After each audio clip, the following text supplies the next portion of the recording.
అవునండి. చాలా బాధాకరంగా ఉంది. సన్‌రైజ్, సన్‌సెట్ కూడా చూడకుండా కొన్ని సంవత్సరాలు చదివి, ఇలా నోటి దగ్గరకొచ్చింది తీసుకోవడం ఎంతవరకు భాగ్యమండి. చాలా బాధగా ఉంది. పక్కా ఉందండి. ఉంది కాబట్టే కదండీ ఇలా ఉంది. గవర్నమెంట్ సపోర్ట్ ఉన్నా కూడా ఇది ఇన్‌ఫ్లుయెన్స్ చేస్తున్నారు బాగా ఇది. ఇలా జరగడం ఏమాత్రం కరెక్ట్ కాదండి.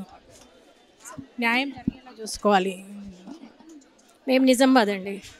సో ఎంతో కష్టపడి ర్యాంక్ సాధించినాక ఇలా చేయడం నిజంగా బాధాకరం. వాళ్ళని డిసప్పాయింట్ చేయడము.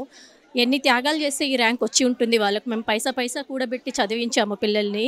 కరెక్ట్‌గా ర్యాంక్ వచ్చే టైంలో ఇలా వాడు ఎన్నో సాక్రిఫైసెస్ చేశాడండి ర్యాంక్ కొట్టడానికి. ఏంటంటే యూత్ ఎంజాయ్మెంట్ కానీ అలా ఏం చేయలేడు. 4 గోడల మధ్యలో బుక్స్తోనే ఉండేవాడు ప్రతిరోజు. వాడు ఏమి I mean to say luxurious life కూడా లీడ్ చేయాలని అనుకోలేడు. ఏమీ కోరుకోలేడు. జస్ట్ ఏంటంటే పబ్లిక్ ఒక సేవ చేయాలి, సర్వ్ చేయాలి, అదే వాని మోటో యాక్చువల్లీ. అలాంటి సిన్సియర్ స్టూడెంట్స్ని, అలాంటి సిన్సియర్ ఆఫీసర్స్కి ఇలాంటి కఠిన పరీక్ష రావడం నిజంగా బాధాకరంగా ఉంది. వాడు బీటెక్ ఉన్నప్పుడే వాడు ఏంటంటే యూపీఎస్సీకి ప్రిపేర్ అయ్యాడు. కానీ కొన్ని అనివార్య కారణాల వల్ల రాయలేకపోయాడు. కోవిడ్ టైంలో మా డాడీ చనిపోవడము ఇలా అయ్యింది. తర్వాత అప్పుడు ఏంటంటే ఈ గ్రూప్స్ ఎగ్జామ్స్ పడడం వల్ల ఏంటంటే దీని సైడ్ మేము ఇంట్రెస్ట్ చూపించాము. అండ్ వాళ్ళ డాడీకి ఏంటంటే ఇది గ్రూప్ 1 ఆఫీసర్ కావాలని చాలా పెద్ద కోరిక ఉండే. కానీ అన్ఎక్స్పెక్టెడ్గా ఈ జర్నీలో వాడు వాళ్ళ డాడీని కూడా కోల్పోయాడు. అయినా కూడా డాడీ కోరిక తీర్చాలి అని చెప్పి కష్టపడి ర్యాంక్ సాధించాడు. సాధించినాక ఇవన్నీ చూడడం నిజంగానే చాలా బాధాకరంగా ఉంది. ఒకసారి ఏంటంటే మేము అనేది ఏంటంటే మీ ద్వారా న్యాయం జరుగుతుంది అనే నమ్మకం ఉంది. ఎందుకంటే మిమ్మల్ని పబ్లిక్ చూస్తారు.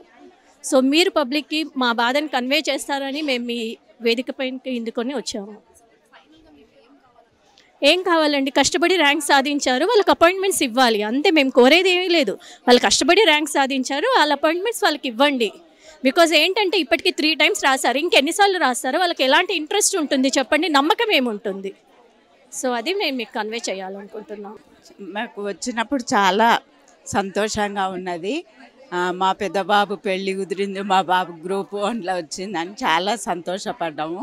మా బాబు వాళ్ళకి ఫాదర్ లేడు, మేము ఎంతో కష్టపడి చదివించినాము. బాబు పెళ్ళి ఇప్పుడు ఉంది అక్టోబర్లో. కానీ ఈ బాబుకి ఇట్లా అయినందుకు మాకు ఆ పెళ్ళి సంబరాలు కూడా అంత బాధగా అనిపిస్తుందండి. ఎందుకంటే పిల్లల జీవితాలతోటి రాజకీయ నాయకులు ఆడుకుంటున్నారు. 3 కోట్లు ఇచ్చే పరిస్థితి ఉంటే మా పిల్లలని ఏదో ఒక బిజినెస్లో డెవలప్ చేసుకుంటాము.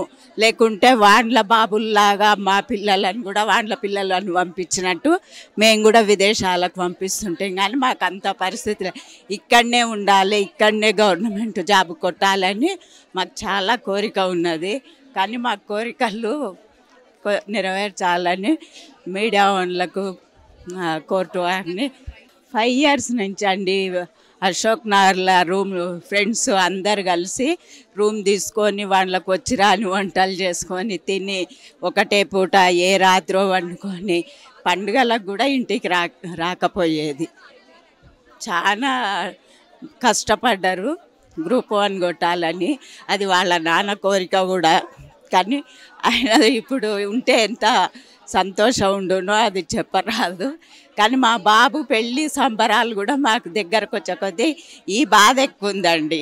చాలా కష్టపడ్డారండి. మా బాబు వాళ్ళు చేసినప్పుడు వాళ్ళ ఫాదర్ ఇది అయినప్పుడు వాళ్ళు చిన్నపిల్లలే. కానీ నేను ఇంక అట్లా మంచిగా వాళ్ళను తీర్చిదిద్దాలి. మేమేం లే హౌస్ వైఫ్ అండి. నా ఆరోగ్యం కూడా అంతంత మాత్రమే ఉంది. 2 బాబులు, ఇంకెవ్వరు లేరు మాకు.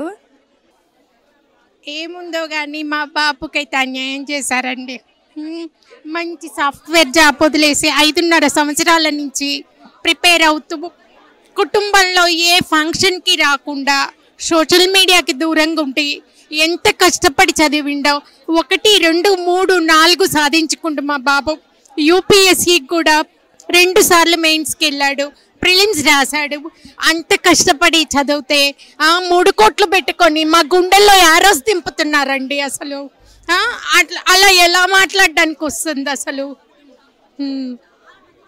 మాకు న్యాయం జరిపించండి. అది ఒకటి కావాలి కదండి, ఒక ప్లాట్ఫామ్ కావాలి కదా, పేరెంట్స్ మాట్లాడడానికి ఒకటి కావాలి కదా. పిల్లలకి ఏం మాట్లాడితే ఏమొస్తుందో మనకు తెలియదు కదా. అందుకని ముందుకు రాలేదు. ఇప్పుడు మా బాధ వ్యక్తం పరచుకోవడానికి ఒక ప్లాట్ఫామ్ వచ్చే వరకు మేమందరం ఎక్కడి నుంచో వచ్చినామండి. మాది ఇక్కడి నుంచి దాదాపు 150 కిలోమీటర్లు ఉంటుంది. అక్కడి నుంచి వచ్చాం మేము. ఏం కోరుకుంటున్నామంటే అందరూ జెన్యూన్గానే వచ్చారు. చూడండి వాళ్ళ బ్యాక్గ్రౌండ్, చూడండి వాళ్ళు ఎంత కష్టపడ్డారో చూడండి. ఇప్పుడు ఒక క్లాస్లో 80 మంది స్టూడెంట్స్ ఉంటారు, కానీ అందరికీ ఫస్ట్ ర్యాంకులు రావండి. వచ్చిన వాళ్ళకే ఒకళ్ళు ఇద్దరు వస్తారు.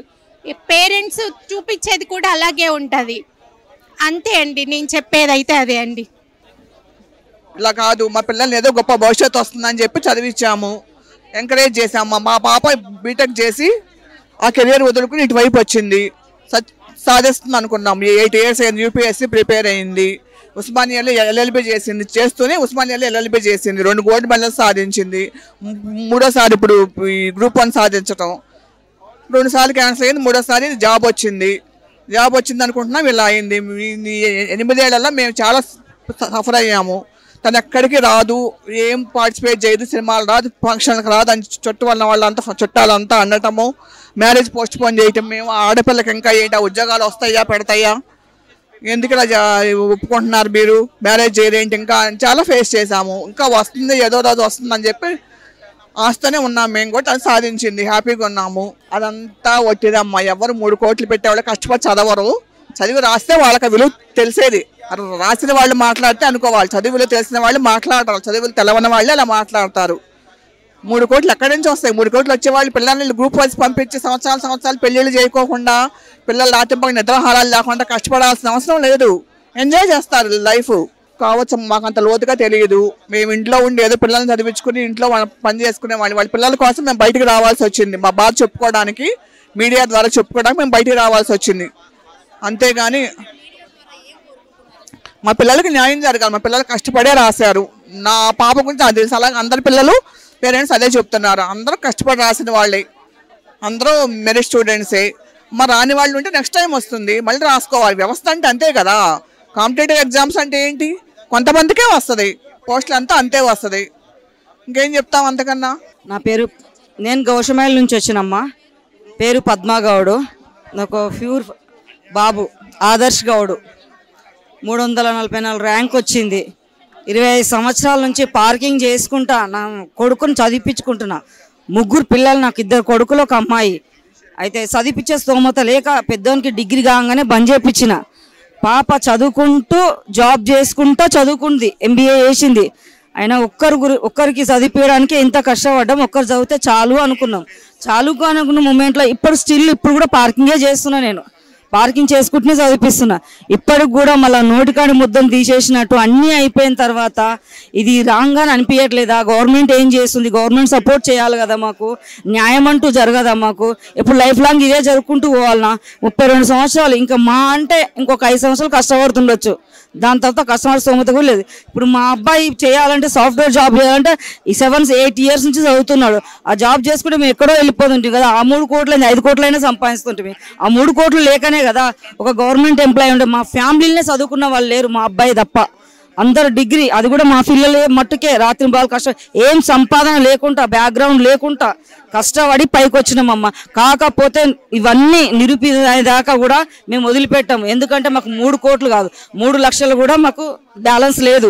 మేము పార్కింగ్ టెండర్లు వేసుకుంటాం, మా కింద మనుషులు పెట్టుకుంటాం, డబ్బులు అయితే అని చెప్పేసి మా పిల్లల్నే మేము చదివించుకుంటాం. మా పిల్లలే, మా ఫ్యామిలీ 5 మంది నెంబర్స్ మేము పార్కింగ్ చేస్తాం. సండే సాటర్డే వస్తే ఒక పండుగ లేదు, పబ్బం లేదు, మేము ఏ పండుగలకు కానీ మీ ఊళ్ళకి కానీ పోకుండా, మేము ఒక దసరా దీపావళి కూడా అనుకోకుండా కూడా మేము బతుకుతున్నాము. మాకు ఇప్పుడు ఎలిగేషన్ అనేది వచ్చింది, ఎలిగేషన్ వేసిరు. అది ఎంత మట్టుకు నిజమో అబద్ధమో మాకు తెలియదు. మా దగ్గర ఆ 3 కోట్లే ఉన్నాయి అనుకో, ఆ బిజినెస్ చేసుకొని బతుకుతాం. కానీ ఈ గవర్నమెంట్ జాబ్కి ఇన్ని సంవత్సరాలు కష్టపడాల్సిన అవసరం లేదు. గడ్డాలు మీసాలు పెట్టుకొని చదువుకుంటా, 4 గోడల మధ్యలో ఓ రిలేషన్లు కలవకుండా, ఒక ఫ్రెండ్స్ని కలవకుండా, సినిమాలకు పోకుండా, షికారులకు పోకుండా, మీకు ఇదంతా అవసరం లేదు కదమ్మా. అది తప్పు. కానీ మాకు న్యాయం జరగాలి. ఇంత మట్టుకు మాకు స్టిల్ ఇప్పుడు కూడా పార్కింగే చేస్తున్నా నేను. మా ఆయన డ్రైవర్, మా అబ్బాయి కూడా పార్కింగ్ నాకు హెల్ప్ చేస్తాడు. ఇప్పుడు కూడా సాటర్డే సండే కూడా మాకు పార్కింగ్ చేస్తాడు. ఆయనకి 3 కోట్లు ఉంటే పార్కింగ్ చేయవలసిన 50, 30, 20 రూపాయలు అడుక్కునే పరిస్థితి కాదు కదమ్మా మాది అనుకుంటూ. మేడం, మీరు చూశారు కదా, మెయిన్స్ స్టార్టింగ్ రోజు వీళ్ళకు మెయిన్స్ ఉంటుందా ఉండదా అని తెలియకుండా రాజకీయ రాజకీయాలు చేసినప్పుడు దాని రాజకీయం అయిపోయింది, అన్నీ అయిపోయినాయి. మంచిగా ఎగ్జామ్ అత్యంత పకడ్బందీగా రాపిచ్చిన ఎగ్జాము. ఎక్కడ కూడా ఏమాత్రం అవకతవకలు జరిగినట్టు, అసలు మెయిన్స్లో అవకతవకలు అవకాశమే ఉండదు. ఎందుకంటే ఆ పేపర్ వాళ్ళు చూసి రాయవన్నా కూడా రాయారు మేడం. ఇప్పుడు ఎవరైతే ఆరోపణలు చేస్తున్నారో, అదే కేటీఆర్ అనుకోండి, ఇంకెవరైనా అనుకోండి, ఆయనను చూసి రాయవనండి. ఈ పేపరు చూడక కాదు, ఆ ఎగ్జాము క్వశ్చన్ అండ్ ఆన్సర్స్ చూసి రాయవనండి. ఆయనకు కనుక ర్యాంక్ వస్తే నేను అసలు ఇక్కడనే సూసైడ్ చేసుకొని చచ్చిపోతాను. ఎవరైనా ఎవరు రాయలేరు మేడం, ఎందుకంటే టఫెస్ట్ ఎగ్జామ్ చాలా పకడ్బందీగా జరిగింది, చాలా ట్రాన్స్పరెన్సీగా జరిగింది. ఇది ఏంటంటే కోర్టులు మేనేజ్ చేసుకున్నారు. అంటే లాస్ట్ మూమెంట్ వరకు కూడా మనం మెయిన్స్ జరగకుండా ఎంత విశ్వ ప్రయత్నాలు చేసిండ్రు, అదంతా అందరు చూసిండ్రు. ఎగ్జామ్ వాళ్ళు పిల్లలు పోయిన తర్వాత ఎందుకు రాబాయికి కేసు పట్టుకొచ్చిందని సుప్రీంకోర్టు జడ్జి తిట్టే ఎల్లగొట్టిండు. అయినా కూడా వీళ్ళు ఏమాత్రం విచారణ అర్హత లేని పిటిషన్ లేచి ఎవరైనా 14 కేసులు ఎత్తారమ్మ. అన్ని రిజల్ట్స్ వచ్చిన తర్వాత మొత్తం రిజల్ట్ ఇచ్చే ముందట కూడా కేసులు వేసిండు. వాడు లాస్ట్ మూమెంట్లో బాల్ పెన్ అని ఒకరిని పట్టుకొస్తాడు. ఇదని ఉత్తుత్త కేసులు వేసి విచారణ అర్హత లేని పిటిషన్ లేచి తెల్లారితే ఎండాకాలం సెలవులు వస్తాయని తెలిసి ఆడ స్టే ఇచ్చి ఆ స్టేను 2 నెలలు పొడిగించి పొడిగించిన తర్వాత మళ్ళీ కోర్టు స్టార్ట్ అవుతుంటే ఈ విచారణ చేసినట్టు ఆ విచారణ చేసినట్టు 10-15 రోజులు అసలు పిటిషనర్ అడగడు, అడ్వకేట్ అడగడు. ఆ క్వశ్చన్ను జడ్జి అడుగుతాడు. అంటే అప్పుడే అర్థమైంది అసలు ఈ న్యాయ వ్యవస్థ మీద. కాకపోతే ఈ జడ్జి కాకపోతే ఇంకో జడ్జి ఉంటాడు. అది న్యాయం అనేది గెలుస్తుంది. ఏ రోజుకైనా న్యాయం అనేది గెలుస్తుంది. కోర్టుల మీద మాకు నమ్మకం ఉన్నది. హైకోర్టు ఉంటుంది, ఇంకా సుప్రీంకోర్టు ఉంటుంది. నేను కూడా చదువుకున్నా, మాకు కూడా అది ఉన్నది కాబట్టి నేను నా పిల్లల్ని మంచిగా చదువుకున్నా. ఆల్రెడీ నా పాప ఇప్పుడు Group 4లో జాబ్ చేస్తుంది. Group 2లో కూడా జాబ్ వచ్చింది. మొన్న TCPS వాళ్ళు పిలిచిండ్రు, అయిపోయింది. మెడికల్ కూడా అయిపోయింది. ఇప్పుడు Group 2 జాబ్స్ ఇస్తే ఆమెకు వస్తుంది. Group 1లో కూడా వచ్చింది 203 ర్యాంకు.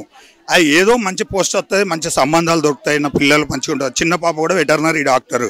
ఆమె మంచిగా చదివించుకోవాలి పిల్లలనే ఉద్దేశంతో వచ్చేస్తే తినే కాడ బుక్క కాడ గుంజుకున్నట్టు చేస్తున్నారమ్మా. అందుకే చాలా బాధగా ఉంది అమ్మ. అది చదువు అంతే చదివించినాం అట్లా. కాబట్టి ఏం చేయాలి?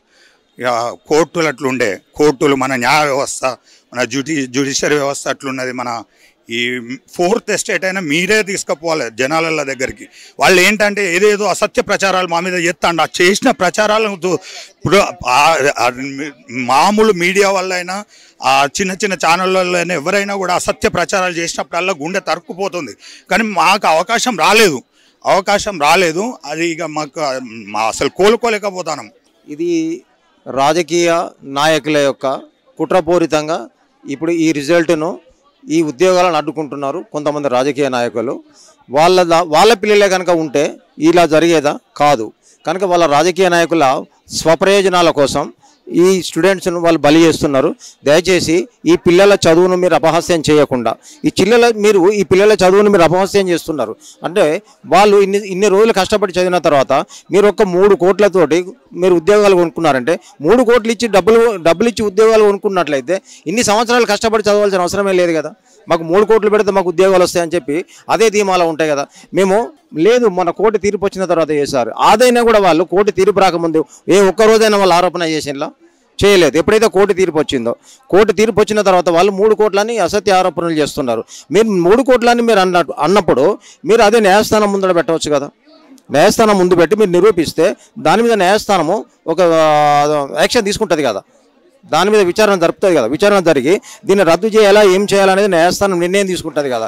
కానీ న్యాయస్థానంలో పెట్టకుండా మీరు ప్రజలలో ఏం చేస్తున్నారు? మీరు ప్రజలలో ఒక దుష్ప్రచారం చేస్తున్నారు. దుష్ప్రచారం చేసేటప్పుడు మీకు ఏం జరుగుతుంది? మా పిల్లల కోసం కాదు మీరు చేసేది, మీ ప్రయోజనాల కోసం.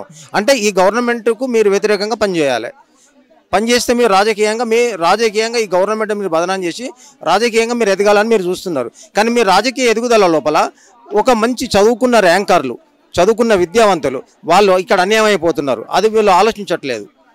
కనుక మీరు ఒకవేళ నిజమేననుకుంటారు మీరు అది బయట పెట్టండి. బయట పెట్టి మీరు కోర్టులో ప్రూవ్ చేయండి. ప్రూవ్ చేస్తే అప్పుడు గౌరవం ఎవరికి పెరుగుతుంది? మీ ఆరోపణలు చేసిన వాళ్ళకి పెరుగుతుంది. అంతే కదా. మీ ఆరోపణలు నిజం ఉండాలంటే మీరు ఎక్కడ కోర్టులో మీరు దాన్ని నిరూపించాలి. నిరూపించినప్పుడు మీ ఆరోపణలకు బలం చేకూరుతుంది, మీరు రాజకీయంగా ఇంకా ఎక్కువ లబ్ధి పొందగలుగుతారు. కానీ మీ రాజకీయ లబ్ధి కోసము అసత్య ప్రచారం చేసినప్పుడు మీకు అన్యాయం జరుగుతుంది, మాకు అన్యాయం జరుగుతుంది. కనుక దయచేసి మీరు అలాంటిది అసత్య ప్రచారాలు చేయొద్దని మేము ఒక్కసారి మళ్ళీ వేడుకుంటున్నాం మీ మీడియా మిత్రుల ద్వారా. Thank you. Hit TV app, ఇందులో short news, live news, entertainment shows, movies, digital magazines తో పాటు మీ జిల్లా వార్తలను కూడా ఫ్రీగా చూడొచ్చు. ఇంకెందుకు ఆలస్యం, వెంటనే హిట్ టీవీ యాప్ ని డౌన్లోడ్ చేసుకుని ఫ్రీగా ఎంటర్టైన్మెంట్ పొందండి. Hit TV app, hit TV app, please download hit TV app. Hit TV app ని ఫ్రీగా డౌన్లోడ్ చేసుకుని ఎంజాయ్ చేయండి. మీకు నచ్చిన ఎంటర్టైన్మెంట్ కోసం హిట్ టీవీ యాప్ ని ఫ్రీగా డౌన్లోడ్ చేసుకుని ఎంజాయ్ చేయండి. హిట్ టీవీ యాప్ ని డౌన్లోడ్ చేసుకుని ఆస్వాదించండి, ఆశీర్వదించండి. ఇంతమంది సెలబ్రిటీలు హిట్ టీవీ యాప్ ని డౌన్లోడ్ చేసుకోండి అని చెప్తున్నారంటే ఎంత మంచి యాప్ ఆలోచించండి. అమెరికా అమెరికా అమెరికా అమెరికాలో చదవాలనుకునే వాళ్ళకి విశ్వసనీయమైన పేరు మన శౌర్య కన్సల్టెన్సీ. UK లో 1 year masters, UK లో 1 year masters, 2 years work permit up to 5 years visa. Contact Saurya Consultancy. Contact 89851 89851.